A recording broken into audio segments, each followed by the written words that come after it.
She was 7 months pregnant when she came home to find another woman sitting on her kitchen counter, wearing her husband's hoodie, laughing at something on his phone. And the worst part?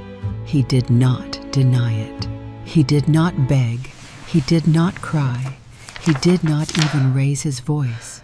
He simply crossed his arms and said, calmly, carefully, like a man who had rehearsed this moment for months, "I think it would be best if you found somewhere else to stay."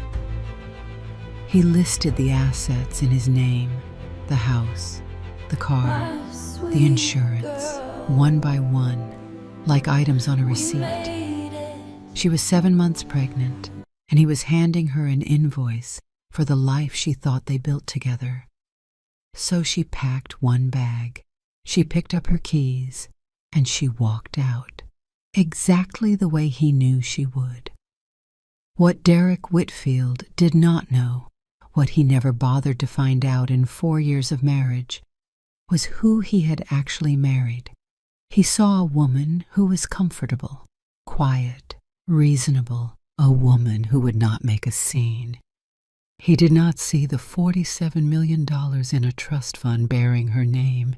He did not see the billionaire father who had been watching, waiting, preparing.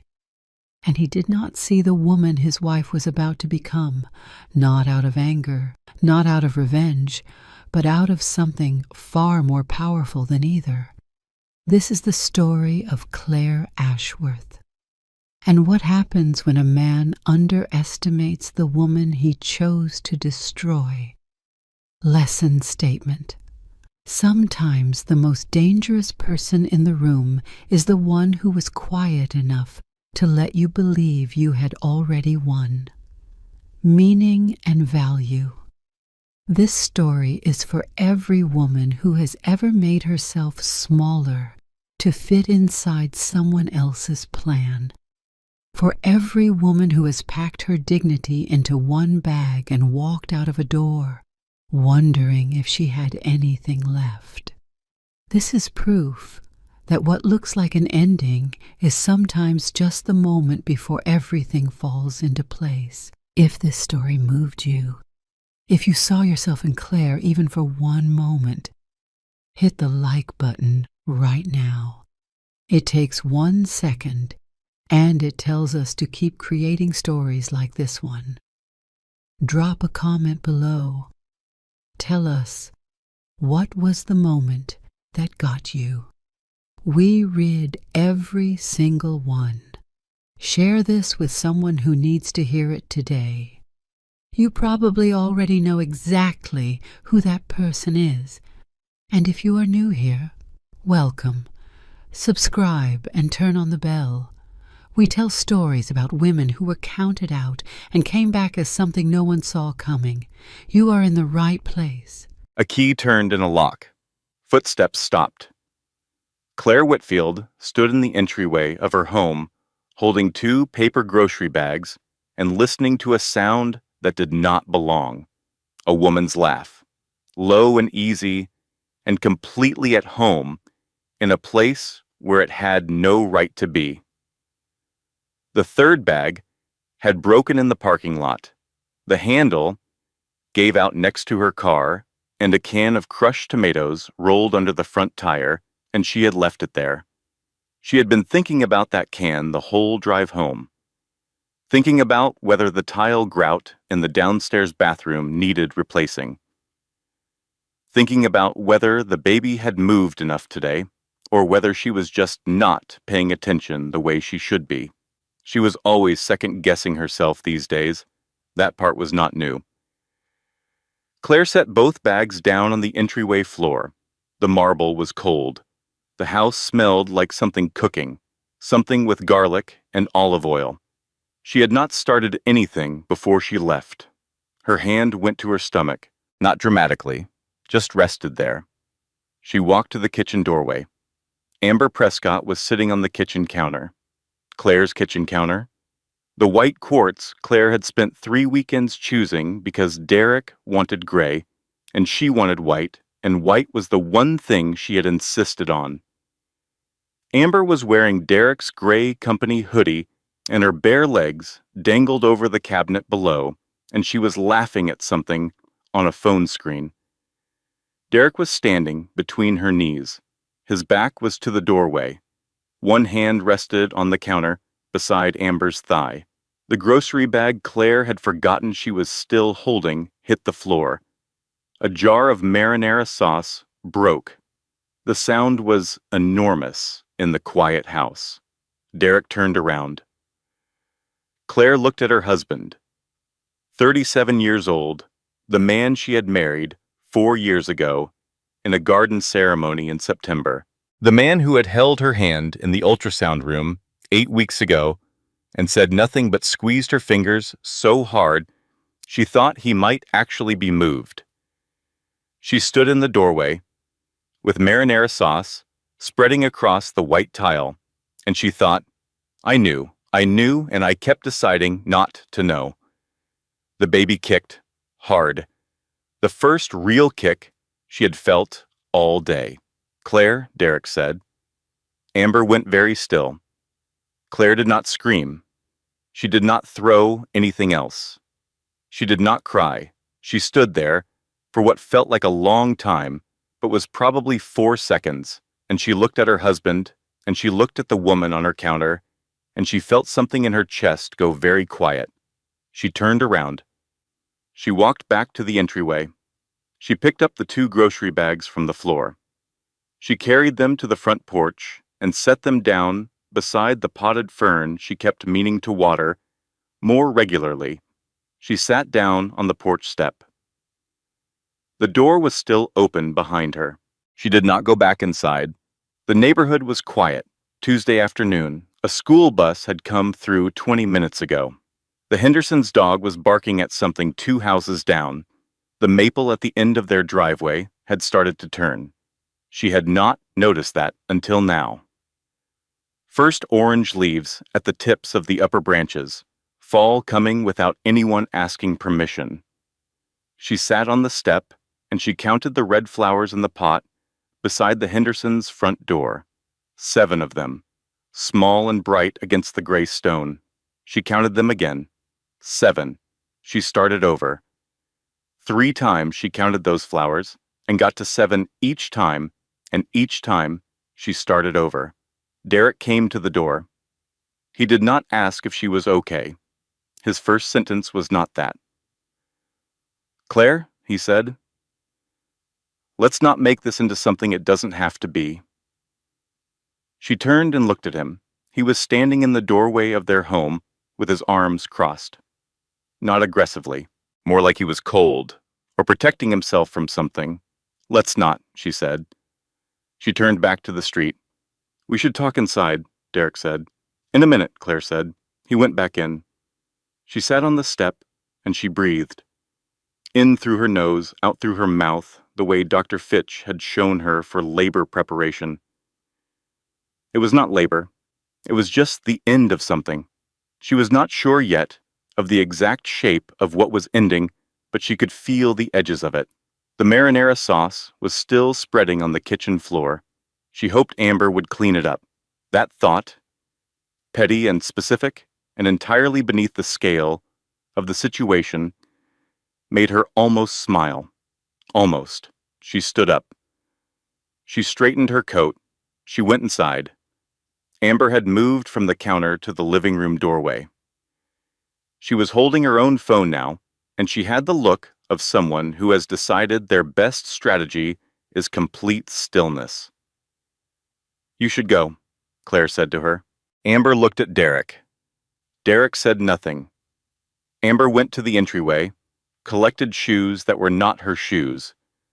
They were flat leather sandals that had been on the entryway rack for 2 months, and Claire had assumed were a client gift that Derek forgot to pass on.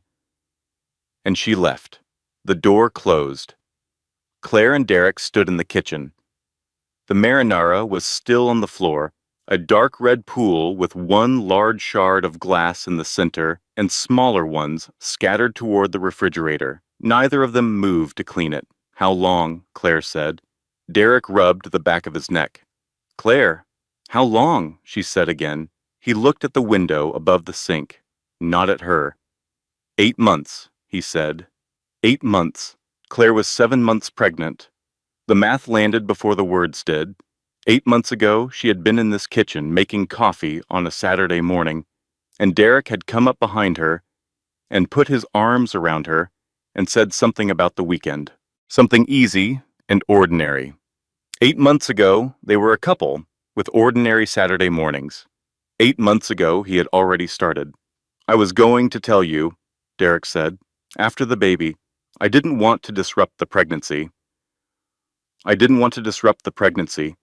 She heard those words the way you hear something in a foreign language, where you know just enough to understand how bad it is. Okay, Claire said. Claire, I heard you, she said. 8 months, after the baby. You didn't want to disrupt things. She looked at the marinara on the floor. She picked up the dish towel from the oven handle.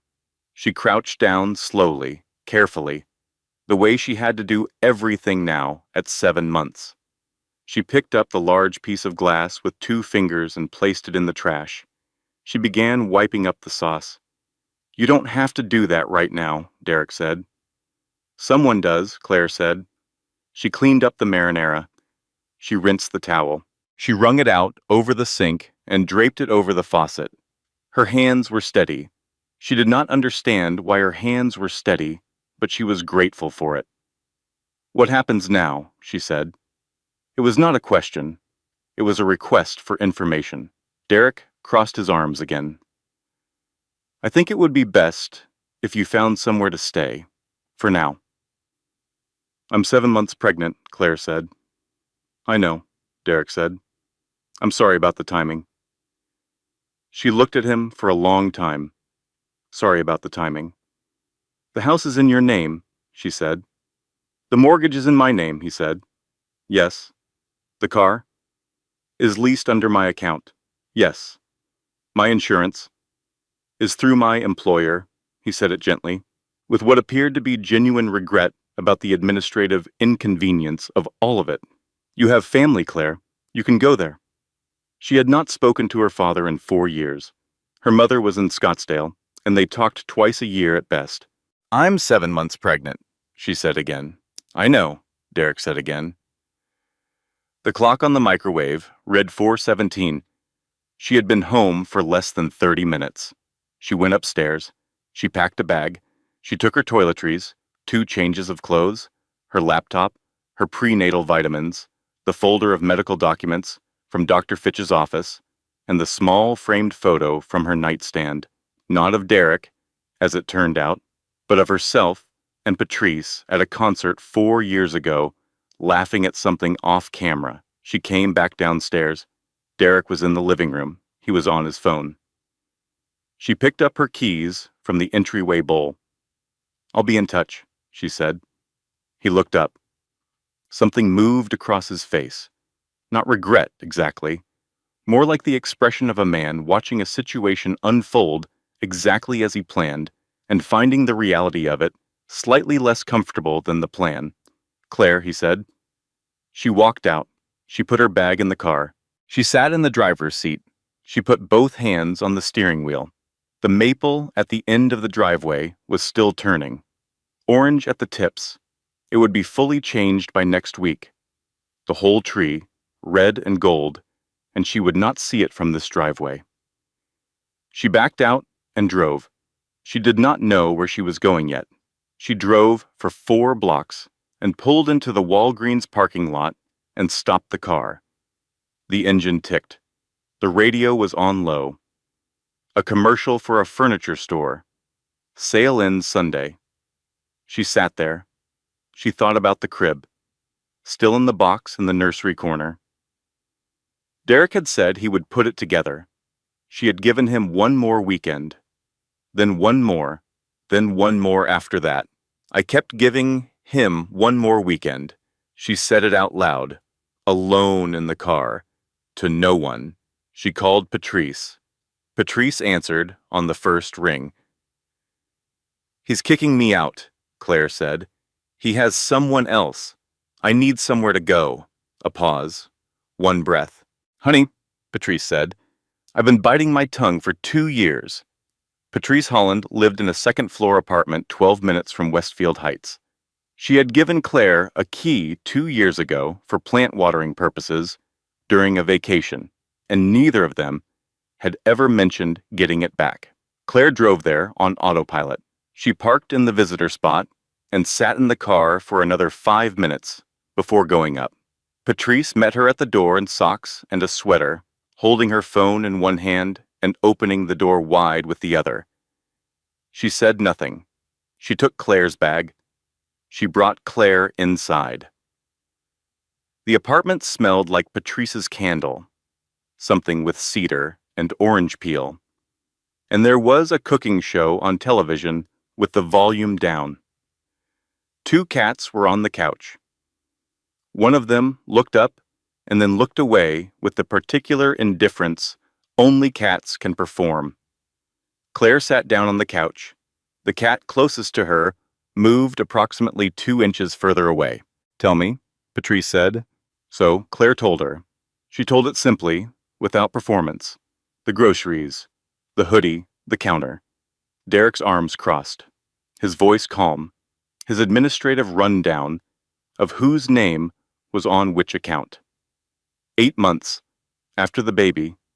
Sorry about the timing. Patrice listened without interrupting. That was one of the things Claire had always valued most about her. She did not rush to fill silence. When Claire finished, Patrice said, He planned this. I know, Claire said. The voluntary thing, Patrice said. You leaving, I know about that clause. Claire looked at her.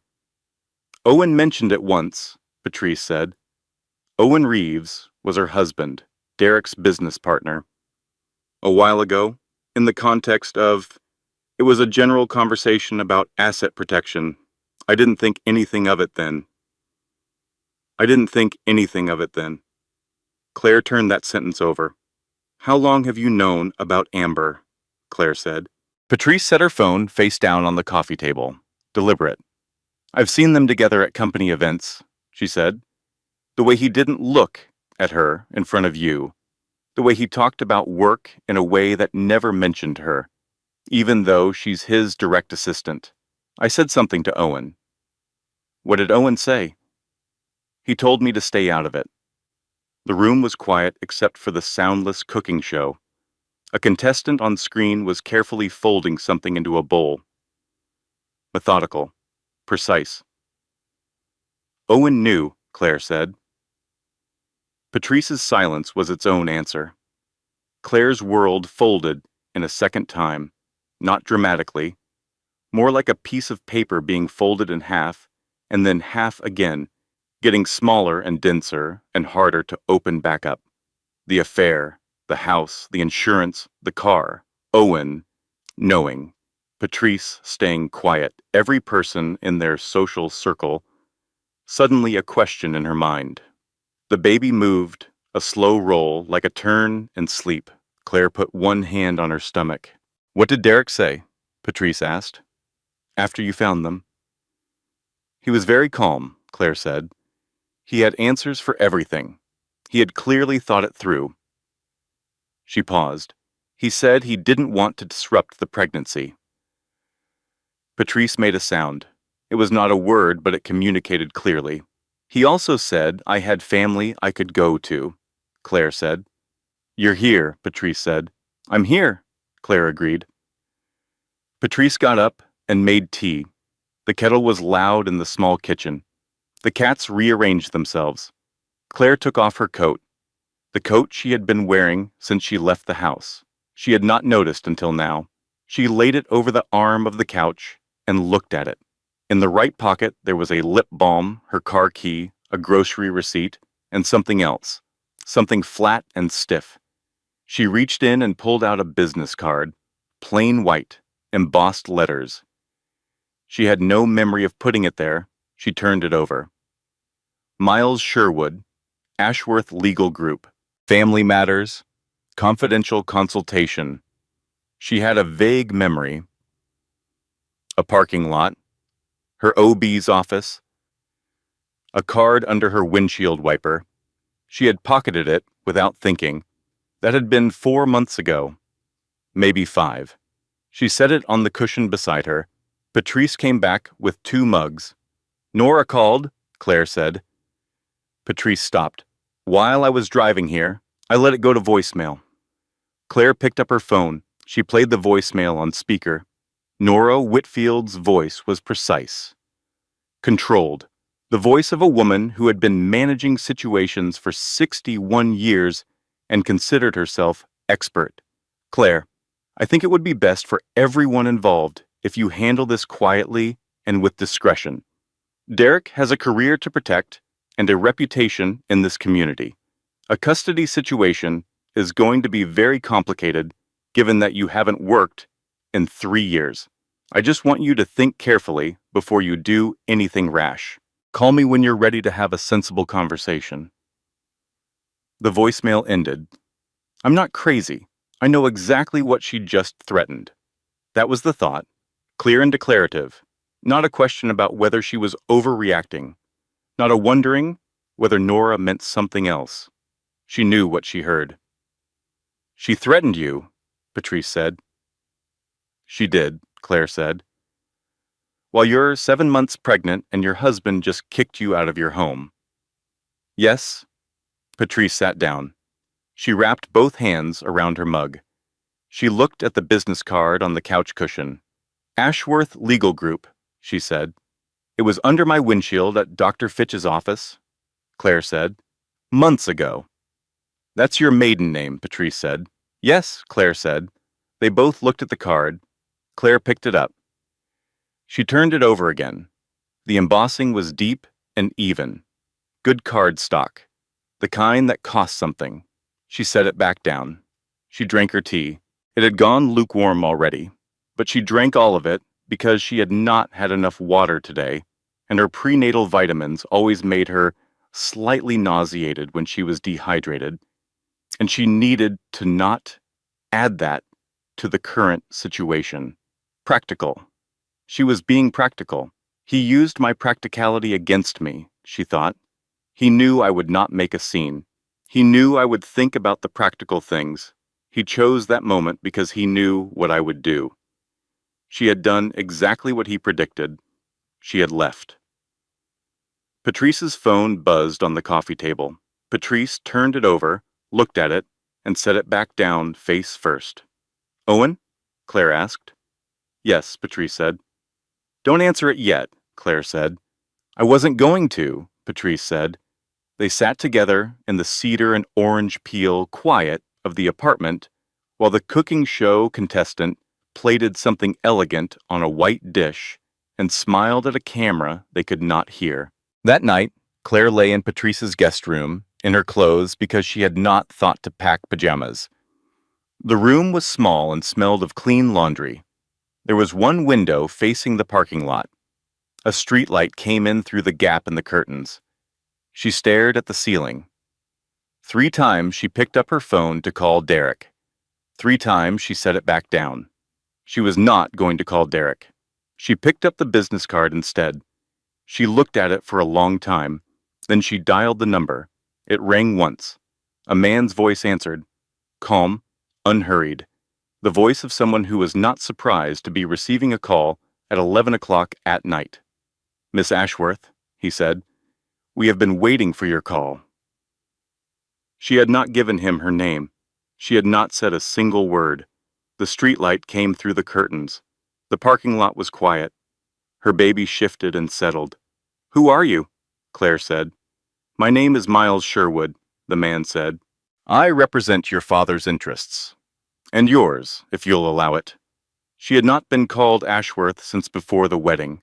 She had not been called that in 4 years. The name sat in her chest like something that had always been there, waiting. Miles Sherwood did not explain everything that night. He asked if she was safe. She said yes. He asked about the baby. She said the baby was fine. He asked her location. She gave him Patrice's address. He told her a car would come in the morning. He would have documents for her to review. He would answer all of her questions then. "Who sent you?" she said. Your father has been monitoring the situation, Miles said. He became aware of Mr. Whitfield's activities approximately 6 weeks ago. 6 weeks. He knew 6 weeks ago. She sat with that. Why didn't he call me himself? She said. He was afraid you wouldn't want to hear from him, Miles said, given the circumstances of your estrangement. He chose to prepare rather than to reach out and risk having you close the door. The ceiling above Patrice's guest bed was plain white, with one small water stain in the corner. Someone, at some point, had had a leak. The stain was old, dealt with, a problem from the past that left its mark, and nothing more.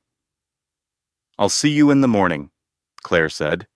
Good night, Miss Ashworth, Miles said. She lowered the phone. Miss Ashworth. She opened her bank account, her personal account, the one she had kept since her first job at 22, the account she had never closed, even after Derek suggested she fold everything into the joint account, because it was simpler. She had kept it. She had not added to it significantly in 3 years. $342. She read the number 3 times. God. I handed him every lever. Every single one. What was I thinking? What was I thinking? Not a question. A statement of clear-eyed recognition that landed like cold water. She traced it backward in the dark room. She left her marketing position when Derek's income tripled, and he said it made sense, and she had agreed, because it did make sense on a spreadsheet, and she was tired, and the work was not work she loved. She had let the joint account become the primary account because it was simpler. She had put her name on nothing, not the mortgage, not the car, not the investment accounts Derek managed with such quiet authority. The prenuptial agreement. She had signed it at 27 over a dinner at a restaurant she had loved, in a dress she had loved, flushed with wine and the particular optimism of a woman who does not believe she will ever need to know what she signed. Derek's attorney had drafted it, her own attorney. A friend of a friend, overworked, not a specialist, had reviewed it in 48 hours and said it looked standard. Standard. She thought about the day of that dinner, the restaurant near the river, the white tablecloths, Derek refilling her wine and saying, "We'll never need this, it's just formality." She had nodded and felt lucky. She had felt lucky to be marrying a man who was already thinking about protecting them both. She put her phone face down on the pillow. I was so proud of myself for being practical and reasonable about the prenup. I was so proud of myself for not being the kind of woman who made a fuss. She had been practical and reasonable all the way into a corner. Sleep came eventually, not restful sleep, the kind that covers the surface of things without going deep. She woke at 6:40, with sunlight coming through the curtains and Patrice's coffee maker making noise in the kitchen, and a very clear, very present awareness of what day it was, and what had happened, and what was coming. She did not lie there. She got up. Patrice had laid a folded towel and a new toothbrush on the bathroom counter. Claire stood under the shower for a long time. The water pressure was stronger than at the Westfield Heights house, and she noted this absurdly. The shower pressure was better here, and filed it away as one small fact in favor of being somewhere else. She dressed. She went to the kitchen. Patrice was at the table with coffee, her laptop open, not working. She looked up. "Miles Sherwood is coming this morning," Claire said. Patrice set down her mug. "How do you know Miles Sherwood?" "He left a card at my OB's office 4 months ago," Claire said. "He represents my father." Patrice was quiet for a moment. "What does your father have to do with this?" she said. "I'm not entirely sure yet," Claire said. "But something."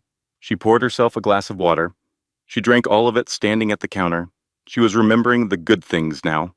That was the particular cruelty of mourning after a night like the last one. In the dark, you could maintain a kind of useful numbness. In the morning, the good memories came. Paris. The 3rd year of their marriage.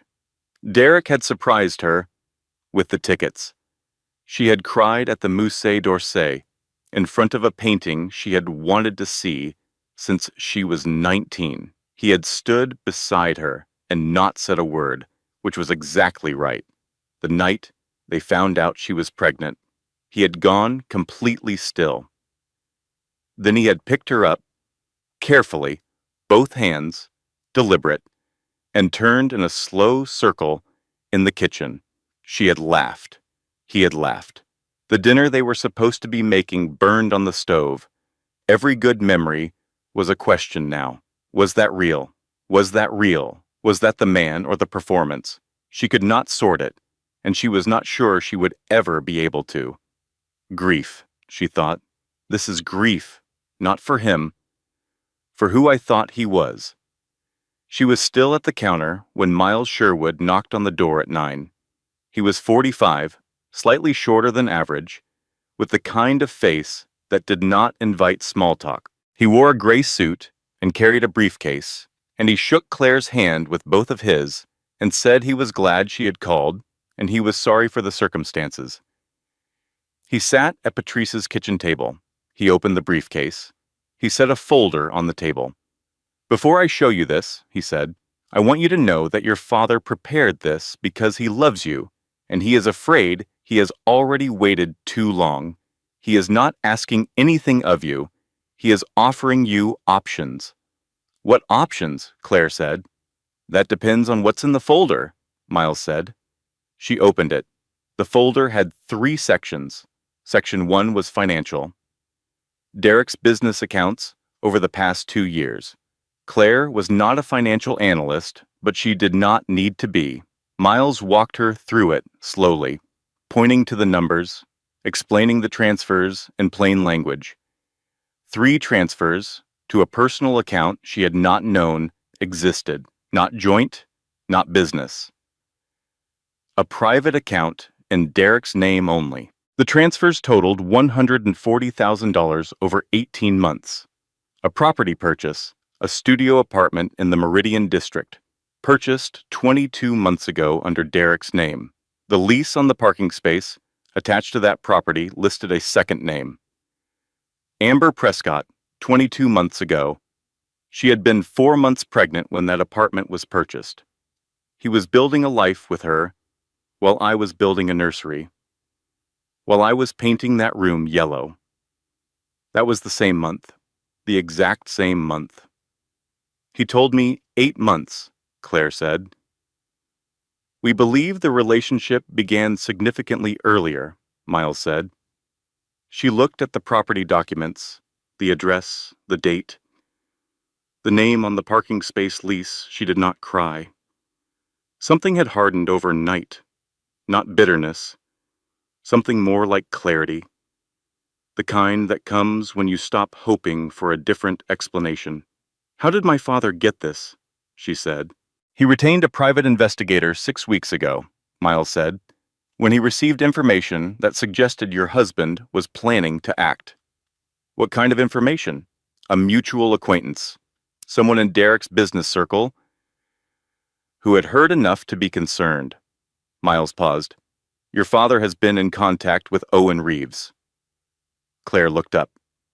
Owen came to your father, Miles said. Not the reverse. Mr. Reeves was in a difficult position. He knew what Derek was planning. He did not act quickly enough. I believe he was hoping the situation would resolve without his involvement. It didn't, Claire said. No, Miles said. Section 2 was the prenuptial agreement. Annotated. Miles had gone through every clause. He had highlighted 3 in yellow and 1 in red. The red one was 7 lines long. Dense, legal language. Miles translated it into plain English. In the event of marital dissolution, if the non-moneyed spouse voluntarily vacates the marital home, all assets acquired during the marriage revert to the moneyed spouse. Voluntarily vacates. She had sat on the porch step. She had packed her bag. She had picked up her keys from the bowl and walked out. He planned it, she thought. He arranged the evening. He chose that night. He made sure I would walk in. My attorney approved this agreement, Claire said. Your attorney at the time, Miles said carefully, was not a specialist in family law. The clause was inserted in the final revision. It was submitted with 48 hours for review. We believe it was intended to go unnoticed. He used my dignity against me, she said. Not to Miles, to herself. A statement of fact delivered to the heir in Patrice's kitchen. Miles waited. He knew I wouldn't stay, Claire said. He knew I would leave rather than stand there. He counted on that. Yes, Miles said. And I did exactly what he expected. Yes, Miles said. But he was working with incomplete information. She looked at him. Section 3 was blank, just a white page. Section 3, Miles said, is for when you're ready to speak with your father. She looked at the blank page for a moment, then she turned back to Section 1. The clause, she said, is it enforceable? We believe the fraudulent insertion provides grounds to void the entire agreement, Miles said. We will argue that the prenuptial contract was executed under circumstances of intentional misrepresentation. We expect to succeed. She nodded. I want to understand everything, she said. Before I talk to my father, I want to understand my own situation completely. Miles nodded once. He respected that. She could see it. They worked through Section 1 again. Every transfer, every date. The apartment, the account, the paper trail that a man builds when he is confident he will never have to answer for it. She asked questions, good ones. Miles answered them all. When she reached for her phone to search something, her thumb moved automatically to Derek's name in her contacts. She stopped. Set the phone down. No. She pulled up a browser instead. She typed in her father's name, Gordon Ashworth, Ashworth Holdings. The results loaded. She read the first line of the Wikipedia entry. She read it again. Net worth, $1.4 billion.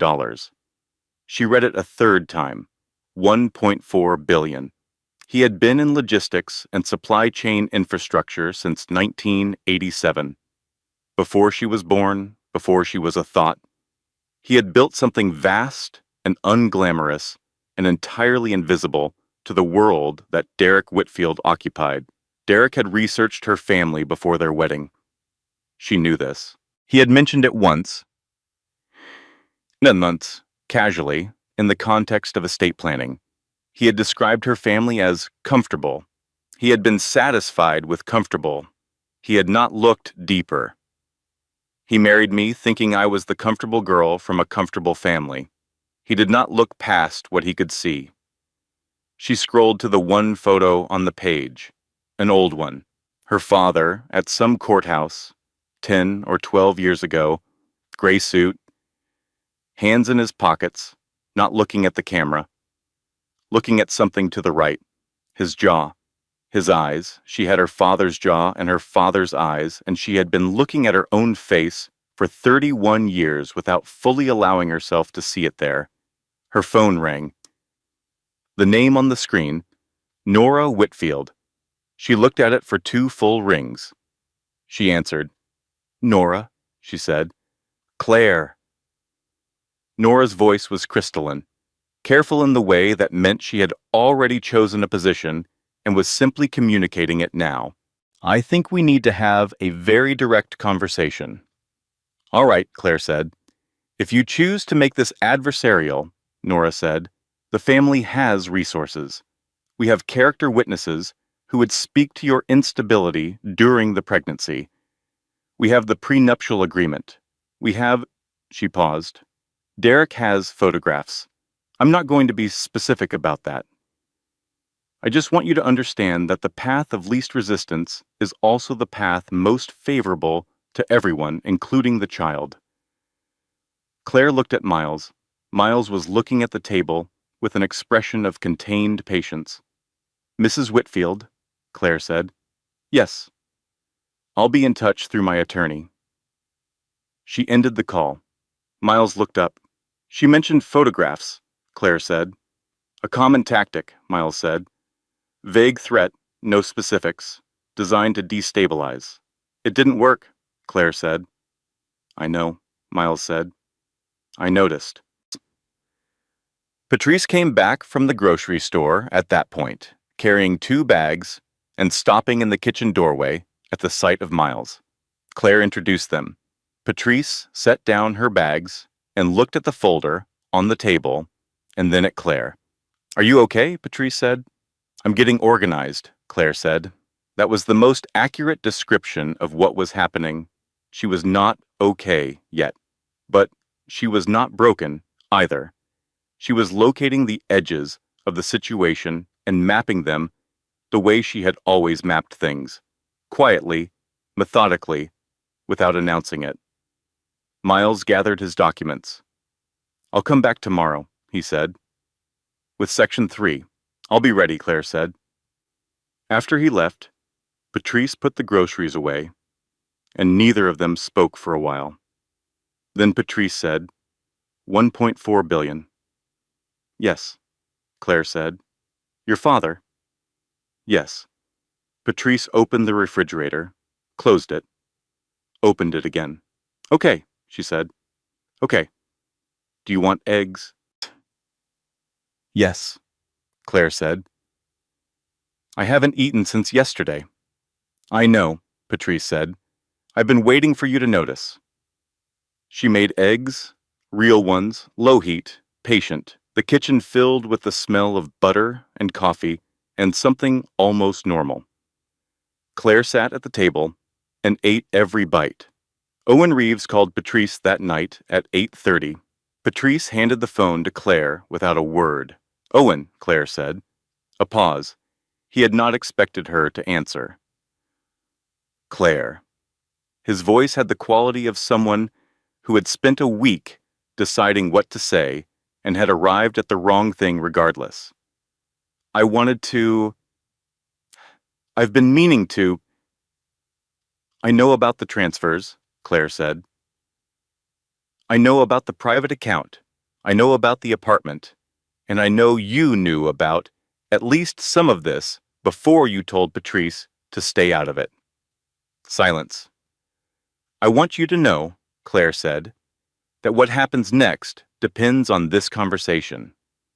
Owen exhaled. What do you want? He said. The truth, Claire said. To start. What Owen told her took 22 minutes. He confirmed that Derek had shown him the prenuptial agreement clause, not as a confession, as a strategy. 6 weeks before he engineered that evening, Derek had described the plan in terms that Owen, to his own shame, had understood as nothing more than aggressive asset protection. He had not processed it as a plan to abandon a pregnant woman. He had filed it as an unpleasant legal maneuver and done nothing. He said you'd be too proud to stay, Owen said. He said you'd just leave. Claire sat with that. He was right, she said. I did. Claire. He was working with incomplete information, she said. That's not your fault. That's mine. I never corrected it. Owen was quiet. The transfers, she said. You knew about those. Another pause. I knew something was off with the accounts. I thought it was discretionary spending at first. When I understood the scale, he stopped. Derek knew about your accounts too, she said. The silence that followed was its own kind of answer. I see, she said. It wasn't explicit, Owen said. It was more of an understanding, Claire said. Yes, Owen said. She thanked him. He asked if she was going to help him. I'm going to talk to my attorney, she said. I'd recommend you talk to yours. She ended the call and sat at Patrice's kitchen table with her hands flat on the surface and just breathed for a moment. In through her nose, out through her mouth. Everyone around me knew before I did. I was the last person in my own life. Not a question, not a wallowing, just the clear-eyed naming of a thing that needed to be named before she could put it down and move forward. She moved forward. Miles came the next morning with a new document, a bank statement, Claire's name at the top, an account she had never accessed. Below her name, the account balance, $47 million. She read it once, she read it again. This is mine, she said. A family trust, Miles said. Established when you were born, dormant because of a form you signed at 18, a routine administrative document that was not explained to you as what it was. It removed you as active beneficiary. Your father has spent 3 years reconstructing the legal pathway to restore your access. 3 years, she said. He started shortly after your estrangement, Miles said. He anticipated you might eventually need it regardless of whether you ever reconciled. She looked at the balance again. This cannot be real. Things like this do not happen. And yet apparently they do, and apparently they have been waiting. Does Derek know about this account? She said. No, Miles said. He researched your family's finances before the marriage. He found a comfortable level of wealth. He did not look past that. He assumed your estrangement from your father meant there was nothing deeper to find. He married her believing she was comfortable and disconnected from real money. He acted accordingly. He built his entire plan around a version of her that was missing the most important information. He was wrong, she said. Significantly, Miles said. She sat back in her chair. She thought about Derek at that business lunch. Owen had mentioned he was at lunch the day Miles made the first notification call. She thought about Derek excusing himself from the table, walking to some parking garage, standing between 2 concrete pillars with his phone. She thought about the expression that would be on his face. Not satisfaction, not triumph, something quieter than that. The feeling of watching a situation that someone had arranged very carefully begin to rearrange itself without their permission. I want to speak with my father tonight, she said. He'll be available whenever you're ready, Miles said. After Miles left, Claire went to Patrice's bathroom and ran the bath. She did not get in. She sat on the edge of the tub, fully clothed, and let the water run and fill and steam while she sat with everything she now knew. The water reached the halfway point. She turned it off. She sat in the steam and the quiet, and she let herself be exactly as overwhelmed as she was, without performing anything for anyone, without organizing it yet, without reaching for the next step. Just sat there. Her daughter kicked, a slow rolling movement, unhurried, certain of itself.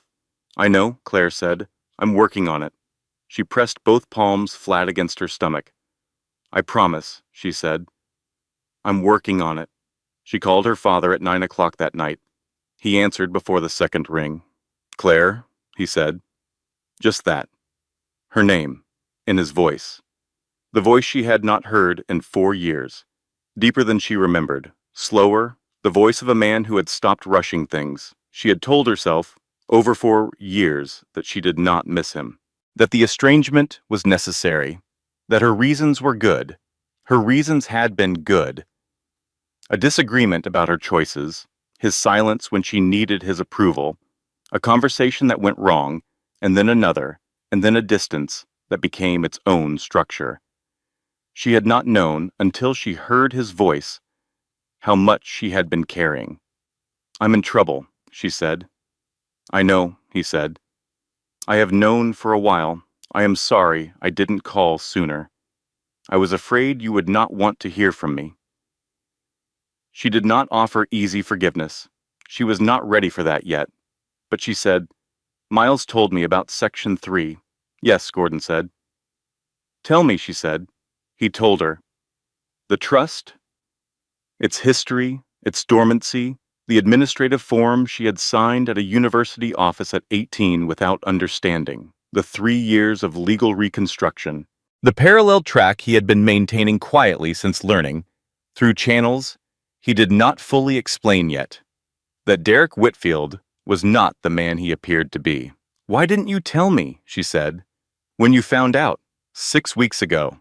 "Because," he said, and then he stopped. He took a breath.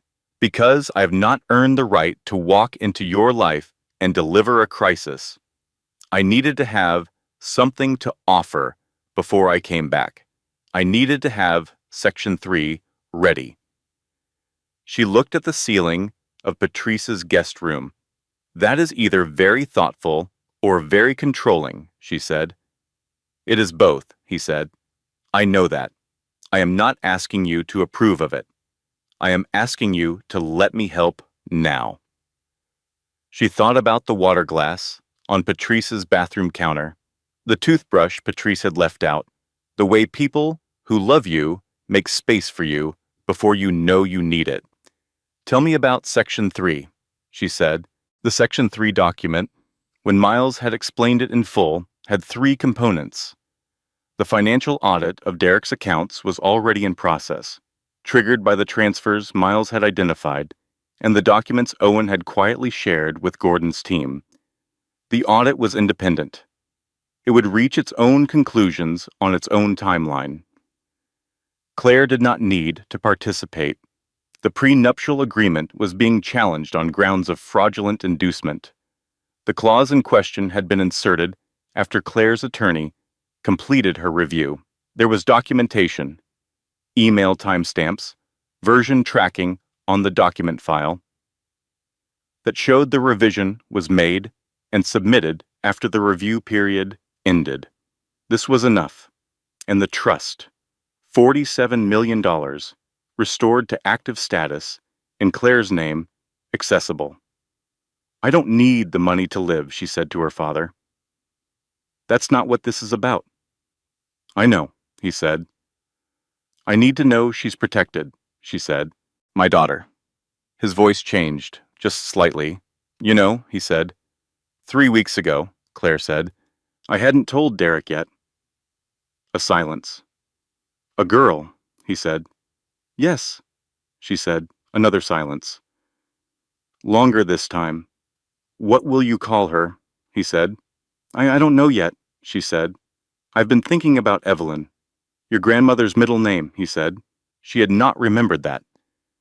She had chosen it simply because she had always loved the sound of it. "Yes," she said. "That's a good name," Gordon said. They were quiet for a moment. 2 people on the phone in the dark. 4 years of distance between them. Something small and true passing back and forth in the silence. "I want to meet with Miles tomorrow," she said, "and I want to call Owen Reeves in the morning." "I can arrange both," he said. "I know you can," she said, "but I'm going to do it myself." Another pause. Then, "Good." She ended the call and lay in the dark and stared at the water stain on the ceiling. The old leak, dealt with, marked but not open. "I am going to be all right," she thought, not as a pep talk, as a statement of fact arrived at through evidence. I am going to be all right, and so is she. The street light came through the curtains. She slept. She woke at 2:58. No particular reason, no sound, just suddenly awake in the dark room, with her heart going slightly faster than it should, and an awareness of the baby's weight and the particular quality of silence at 3 in the morning that is different from any other silence. She reached for her phone. She opened Amber Prescott's Instagram. She had been telling herself not to do this since yesterday. She had told herself it was not useful information. It would not help her. It was the kind of thing you do when you are trying to feed pain instead of move through it. She did it anyway. The most recent post was from this afternoon. A photo. Warm light. Takeout containers and a candle and a glass of white wine and the edge of a kitchen counter in the background. White quartz. The counter Claire had spent 3 weekends choosing. Amber had posted from Claire's kitchen the same day Claire had left it. The photo had 237 likes. She stared at it for a long time. Then she opened a browser. She typed, "What to do when your husband kicks you out while pregnant."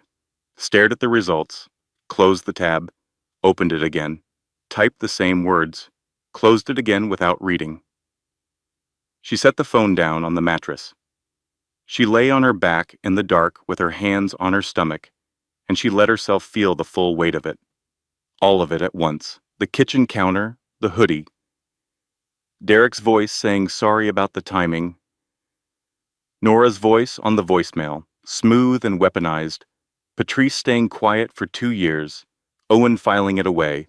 The prenuptial clause, red highlighted on Miles's annotated copy. The apartment with Amber's name on the parking space. 22 months. 4 months pregnant. She had been painting the nursery yellow. She had chosen yellow because she did not know the gender yet, and because yellow felt like optimism. She had done 2 coats herself on a Saturday in May because Derek said he would help and then got called into the office. She had put a 3rd coat on the following weekend, alone, listening to a podcast, with paint in her hair and the windows open. She had been so happy that day. She let herself grieve that. The happiness of that day. The specific happiness of a woman painting a room yellow on a Saturday morning, believing the world is what it appears to be. That was a real happiness. It happened. The fact that the ground was not solid underneath it did not unmake the happiness.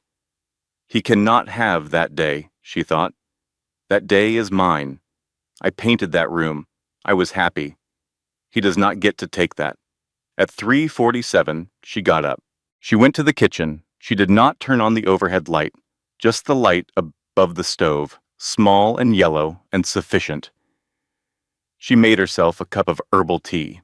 She drank it standing at the counter, because sitting felt like something she had been doing too much of lately. She reorganized Patrice's spice drawer, not because it needed it, because her hands needed something to do.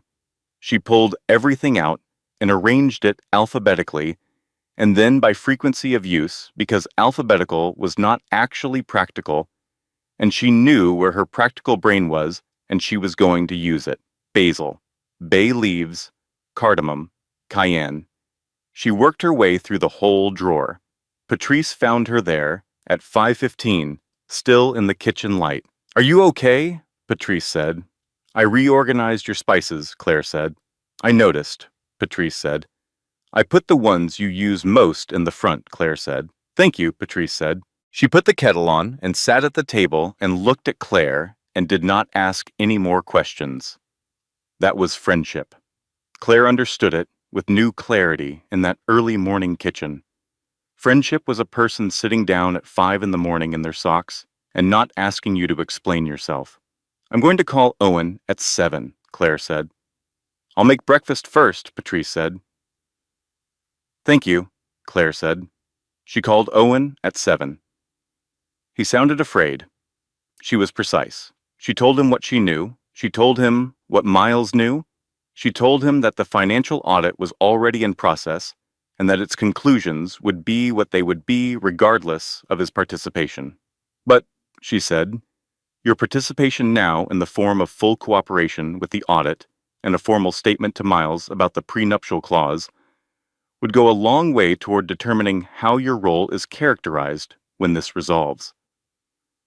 Owen was quiet for a moment. "You've changed," he said. "No," she said.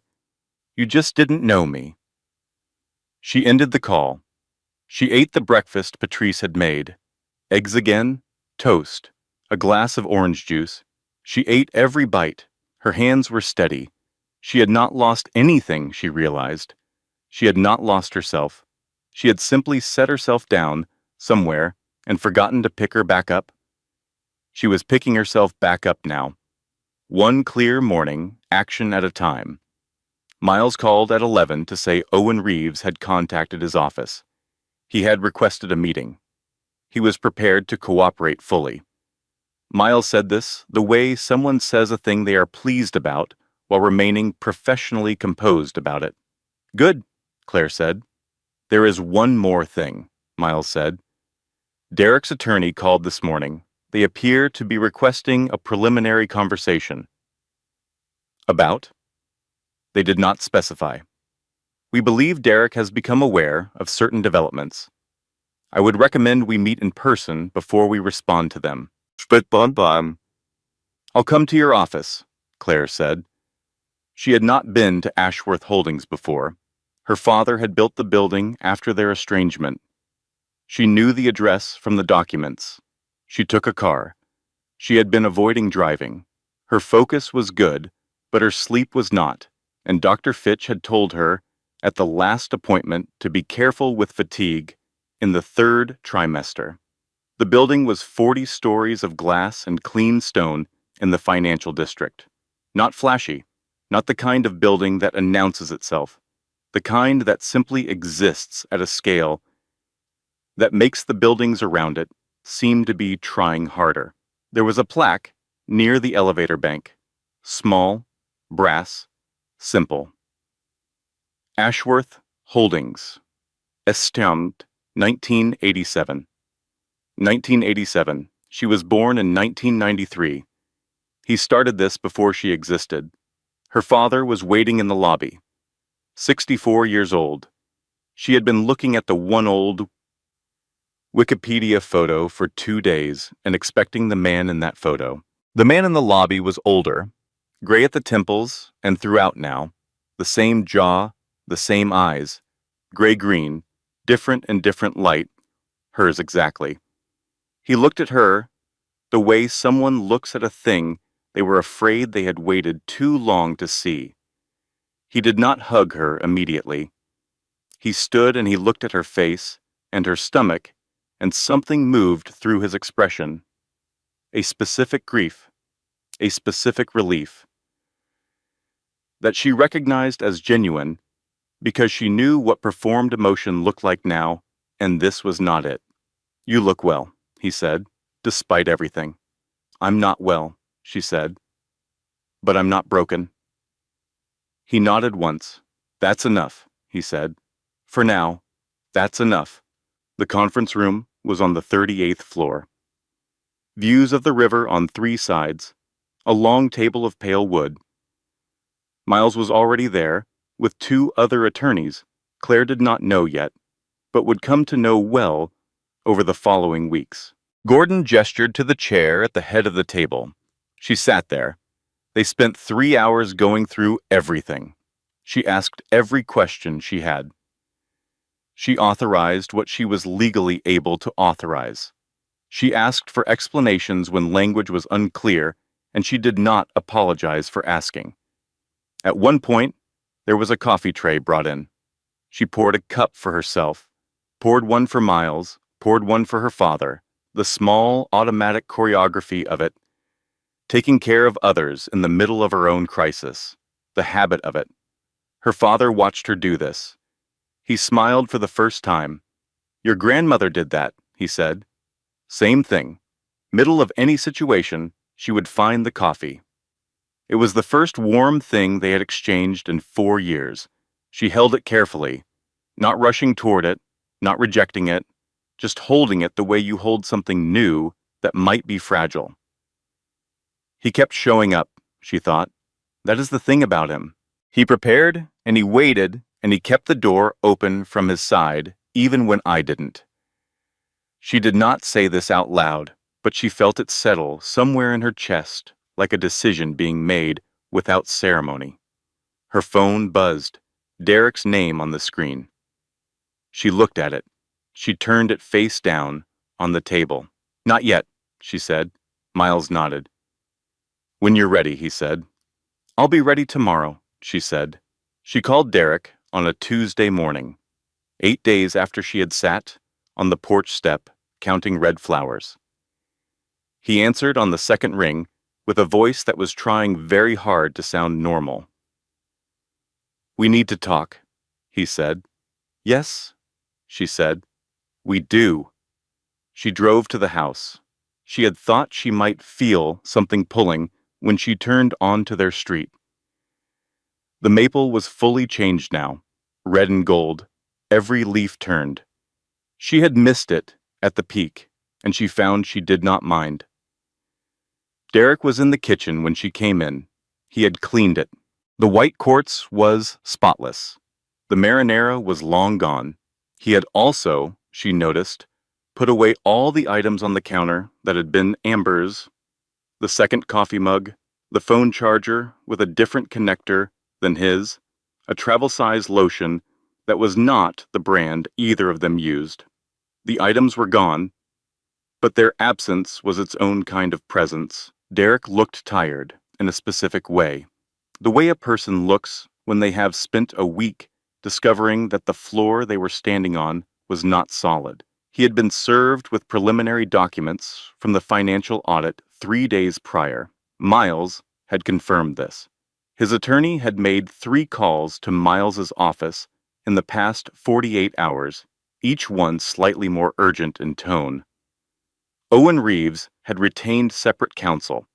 Amber Prescott had not returned to the house since the morning Miles made the first notification call. "I didn't know," Derek said, as soon as she walked in. She looked at him. "Didn't know what, specifically?" she said. "Which part?" He meant her family. He meant the money. He meant Gordon Ashworth and the building on the 38th floor and the $47 million that had been waiting in her name while he was listing the assets in his. "I know," she said. "Claire." He ran a hand over his face. "I made mistakes. I know that, but I never thought—" "I know," she said again. She was not going to make it easy for him by showing him the shape of her anger. She was not performing composure. She genuinely felt it. The anger had moved through her and left something steadier behind. Not forgiveness, not absolution, just the clear quiet of a woman who knows exactly where she stands. "The prenuptial agreement," she said. "My attorney says there may be some procedural—" "The agreement is void," Claire said. "Miles has the documentation. The fraudulent insertion voids the entire instrument. Your attorney knows this. That's why he's been calling Miles 3 times a day." Derek was quiet. "The financial audit will run its course," she said. "I'm not directing that. It's independent. Whatever it finds, it finds." "The transfers were—" He stopped. "You don't need to explain them to me," she said. "You'll need to explain them to the auditors." He looked at the window, the backyard, the oak tree they had planted together in the 2nd year of their marriage, still small, still finding its shape. "Are you going to ruin me?" he said. She considered the question honestly. "No," she said. "The audit will handle what it handles. I'm not interested in your destruction. I'm interested in my daughter's future." His head came up. "I found out 3 weeks ago," she said. "I hadn't told you." He absorbed this. "A girl," he said. "Yes," she said. He sat down at the kitchen table, just sat there for a moment with both hands flat on the surface, looking at them. "I deserve better than this." The thought arrived simply and did not require a longer sentence. She left Derek in the kitchen and walked through the house. She went upstairs. She stood in the doorway of the nursery. Yellow walls. She had done 3 coats. There were still faint brush marks in the corner near the window where she had to use a small brush instead of the roller. She had told herself she would touch those up. She had kept meaning to. The crib was still in the box in the corner. She went and got a flathead screwdriver from the junk drawer in the hall cabinet. She came back. She opened the box. She sat down on the yellow floor and she spread out the instructions and she assembled the crib herself, piece by piece, following the diagram. She had to redo the left side rail twice because the angle was wrong the first time and the second time, and she got it on the 3rd time. When she stood up and stepped back, the crib was solid. White wood. Clean lines. She pressed on the mattress support. Firm and even. She stood in the yellow room with a flathead screwdriver in her hand, and she looked at the crib she had built herself, and she thought, "Good, this is a good crib. She will sleep in this." She went back downstairs. Derek was still at the table. "The equitable division of marital assets will proceed through Miles," she said. "The family home will be sold, the proceeds split according to the settlement. I don't need the money, but I'm going to take it because it's correct. I don't need it, but I deserve it. Both things are true." Derek nodded. She picked up her keys. "One more thing," she said. He looked up. "Your mother called to apologize," she said, "in the way that your mother apologizes. I want you to know that I will make my own decisions about my daughter's relationship with her grandmother. I don't need your input on that. I'll let you know what I decide." She walked out. She sat in the car. She put both hands on the steering wheel. The maple at the end of the driveway was in full color now. Every leaf.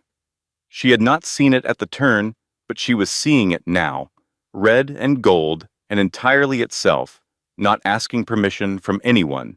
She backed out and drove. Her phone rang 20 minutes later. Patrice. "How did it go?" Patrice said. "It went," Claire said. "Good," Patrice said. "Come over. I bought real cheese." Evelyn Claire Ashworth was born on a Thursday at 6:42 in the morning. She weighed 7 pounds and 9 ounces. She had Claire's jaw and, it became clear, over the first days, Gordon Ashworth's eyes. Gray-green. The color of a morning that can't decide yet whether it will be overcast or clear. The labor was 15 hours. Dr. Fitch was there for the last 4. Patrice was in the waiting room from midnight when Claire had texted her that her water had broken, and she appeared in the doorway of the delivery room at 6:45 in a wrinkled sweater with her hair undone and her eyes red. "She's here," Claire said. Patrice made a sound that was not a word. She came in and held Claire's hand and looked at Evelyn and said, quietly, something Claire could not quite hear but understood, was the kind of thing you say to someone when they are new to the world and you are glad they arrived. Gordon Ashworth was in the waiting room. He had been there since 3 in the morning. Claire had texted him when she texted Patrice, not as a declaration, not as a resolution of everything between them, just because she had wanted someone who loved her in the building, and he was someone who loved her. He was allowed in at 8:30. He stood in the doorway of the room first. He looked at Claire. He looked at Evelyn in her arms. He came to the chair beside the bed, and he sat down. "May I?" he said. She passed him the baby. He held Evelyn for 12 minutes. She watched him count it in small movements. The adjustment of his hands, the careful rebalancing, the way his head bent toward hers in a posture she recognized because she had seen it in the mirror in the early morning hours when she talked to her daughter through her own skin. He was crying, not loudly, not in a way he was announcing, just quietly, with his head bent over this small person in the hallway light of a hospital room on a Thursday morning. "I'm not," he said, generally a man who does this in hallways. "I know," Claire said. "She looks like you," he said. "She looks like both of us," Claire said. He nodded. He handed Evelyn back with the same care he had taken her with, and he wiped his eyes with the back of his hand, and he sat up straight. "Thank you," he said. She did not ask for what. She understood. The days that followed were the particular blur of new parenthood, the feedings and the sleeping that was never quite enough, and the specific exhaustion that is also, somehow, the most awake you have ever been, attending to every small signal of a person who cannot tell you what they need yet, but needs you absolutely. Patrice came every other day. She brought food. She sat on the couch and held Evelyn so Claire could shower. She did not require conversation, and she did not fill silence unnecessarily, and she was the best kind of company because she never made Claire feel like being helped was a transaction. Gordon called every morning at 9. Brief calls. He did not overstay. He asked about the baby and asked how Claire was sleeping and said one practical thing about the trust, about the settlement timeline, about the apartment renovations. And then he said goodbye. She found that she looked forward to the calls, not in a complicated way, just the way you look forward to something reliable in a day that is otherwise not quite organized yet. The financial audit concluded 6 weeks after Evelyn was born. Miles delivered the summary. The irregularities in Derek's business accounts were confirmed. The audit findings were referred to the appropriate regulatory bodies. This was not Claire's doing. The audit was independent, and it reached the conclusions the evidence required. The prenuptial agreement was formally voided. The marital assets were divided equitably. The house sold quickly. The proceeds were split according to the settlement. Claire did not attend the closing. Miles handled it. She was home with Evelyn when the confirmation email came through, and she read it at the kitchen table in her robe with a cup of coffee going cold beside her, and she felt not triumph, something quieter, the particular satisfaction of a door closing properly, not slammed, just shut. Derek and Amber were no longer together by the time the settlement finalized. She knew this, not because she was tracking it, but because Patrice still had lunch. Occasionally, with Owen's wife, and that was how information moved through the fabric of the people they had both known. She did not seek details. She did not need them. What she was attending to was in front of her. The apartment on the 12th floor with the river view. Her counter, white quartz, her choice, with Evelyn's bottles drying in the rack. The crib in the second bedroom, built with a flathead screwdriver on a yellow floor. The morning light that came through the east window and fell across the rug in a long rectangle that Evelyn found fascinating at 6 weeks, her gray-green eyes tracking it with the focused attention of someone encountering something wonderful for the first time. The Evelyn Fund was Miles's name for it initially, said in passing at a meeting, and it stuck. It was a small division of the family trust, designated for legal support and emergency housing for pregnant women navigating domestic crisis without financial resources. Claire had proposed it in a meeting with Gordon's foundation team 4 months after Evelyn was born. She had described it in 4 sentences. Gordon had approved it in 2. In its first year, it served 43 women. Claire did not make public statements about it. There was no press.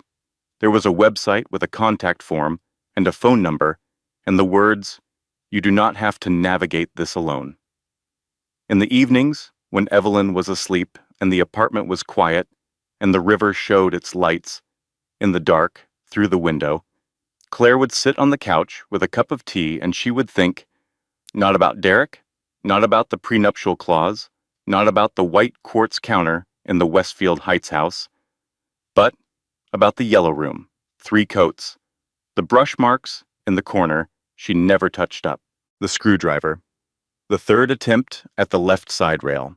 She thought about the day she painted it alone with the windows open, the podcast she was listening to, a history one, something about ancient trade routes. She could not now remember the specific episode, but she remembered the voice. She remembered the smell of the paint.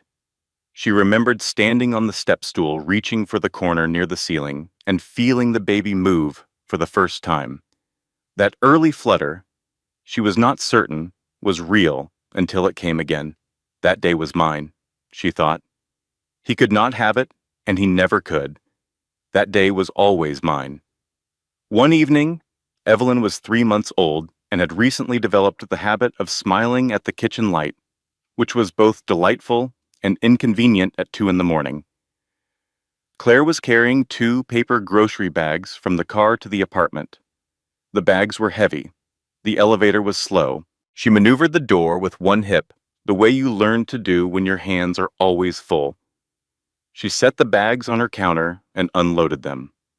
Evelyn was asleep in the carrier, strapped to her chest, cheek resting against Claire's collarbone, warm and heavy, and entirely trusting. Bread, orange juice, the good butter, because she had decided some time ago that the good butter was worth it.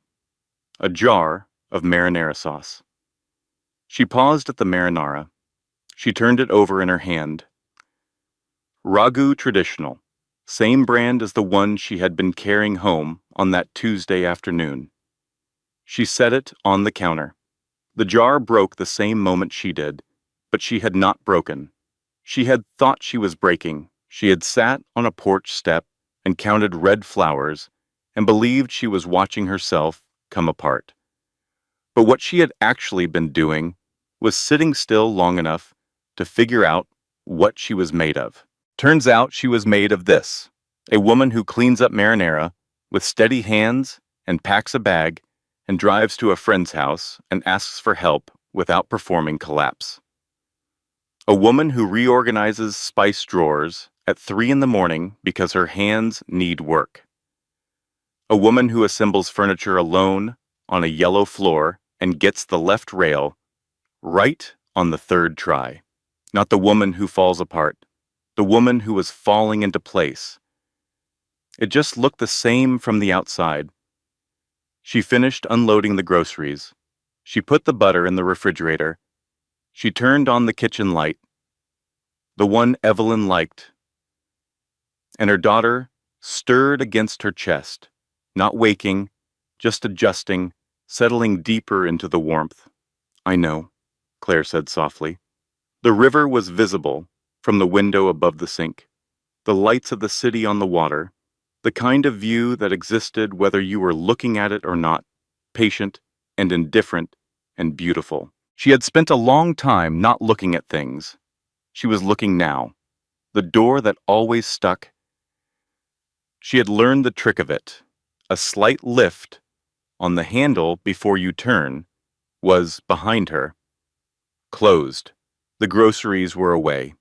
The apartment was quiet, in the particular way it was quiet when everything in it was hers, and she knew where everything was, and no one was going to rearrange it in the night.